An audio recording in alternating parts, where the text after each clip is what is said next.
Perkenalkan, nama saya Diana Nurene.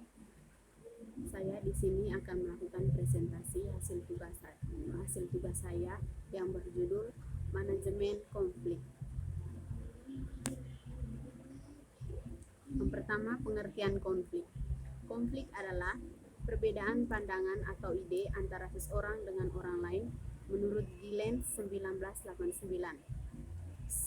sebagai masalah internal atau eksternal yang terjadi sebagai akibat dari perbedaan pendapat, nilai-nilai, atau keyakinan dari dua orang atau lebih, menurut Murquist dan Houston. Cara pandang dalam memahami konflik. Berbagai cara pandang umum dimiliki oleh pribadi atau kelompok. Cara pandang tradisional, di mana konflik menjadi satu yang harus dihindari secara pandangan. Hubungan antara manusia, di mana konflik merupakan hasil alamiah dari hubungan dalam kelompok dan tidak dapat dihindarkan. Cara pandang interkronis, konflik bukan hanya untuk yang positif, tetapi merupakan keseharusan bagi satu kelompok untuk berkinerja. Penyebab dan sumber konflik. Berapa kebutuhan dasar manusia akan dapat terpenuhi? Yang pertama, rasa frustasi atau ketidakpuasan, tingginya tingkat ketergantungan dalam pelayanan keperawatan, persepsi tidak sama, terus peran tidak sesuai atau tidak jelas penyebabnya. Pada umumnya, ada 7 sumber konflik dalam hubungan antara pribadi dan kelompok. Perhatian pada diri sendiri, tujuan yang bertentangan, kesukaran sebagai sumber daya, yang ada kekuasaan yang terbatas, perbedaan ideologi dalam satu kelompok, bermacam-macam norma, dan antara hubungan antara manusianya.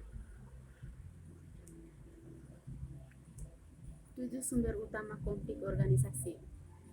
Kepentingan pribadi atau kelompok, kehilangan suatu pribadi atau kelompok, kehilangan wewenang, kehilangan sumber-sumber, tidak mendapatkan hak, ancaman terhadap nilai-nilai, ancaman terhadap norma-norma. Kategori konflik. Yang pertama, konflik interpersonal, yaitu konflik yang terjadi pada diri individu sendiri. Keadaan ini merupakan masalah internal untuk mencapai nilai dan keinginan dari konflik yang terjadi. Konflik interpersonal yaitu konflik terjadi antara dua orang atau lebih sebagai bagian dari hubungan dengan orang lain dalam penyelesaian tugas dan perannya. Konflik intergrup atau antara kelompok. Konflik terjadi antara dua atau lebih dari kelompok yang dalam satu bagian atau organisasi. Dampak terjadinya konflik. Yang pertama, dampak negatifnya menimbulkan perilaku konflik, menolak kerjasama, kompetensi tak sehat, menguasai atau mendominasi, merusak kesatuan produktivitas kerja, merusak kesatuan produktivitas kerja. Dampak positifnya meningkatkan motivasi konflik jika tak dibagikan fungsi untuk perubahan. Terus proses penyelesaian tepat atau tidak dikontrol atau menimbulkan kekacauan.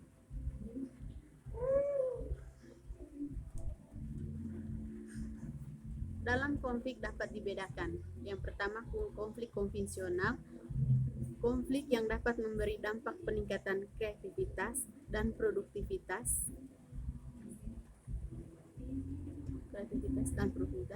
kelompok. Konflik disfungsional, konflik yang memberi dampak menghambat kinerja kelompok dan menurun kreativitas produktivitas kelompok. Proses atau mekanisme konflik. Tahap 1 yang pertama, potensial opposition yang dimiliki 3 komponen. Yang pertama, komunikasi. Komunikasi yang tersumbat merupakan potensi konflik yang utama atau struktur. Semakin besar kelompok atau kompleks organisasi, semakin besar terjadinya konflik atau variabel personal, sistem nilai dan kepribadian anggota kelompok menentukan besar kemungkinan konflik. Misalnya, pribadi yang otoriter yang mau menang sendiri dan sulit. Tipe konflik yang pertama, konflik tidak langsung, yaitu konflik yang terjadi secara langsung dan disebabkan oleh perbedaan pandangan antara dua orang dengan orang lain atau terjadinya gangguan hubungan interpersonal. Biasanya lebih mudah diselesaikan melalui intervensi interpersonal.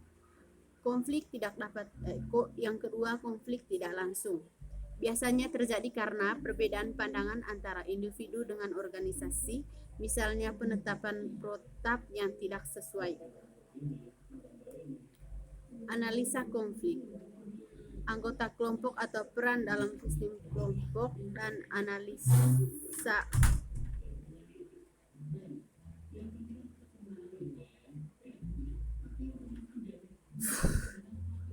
analisa konflik. Terima kasih, itu saja hasil presentasi tugas saya. Mohon kurang dan lebihnya saya persilakan untuk teman-teman memberikan saran, komen di bawah komentar.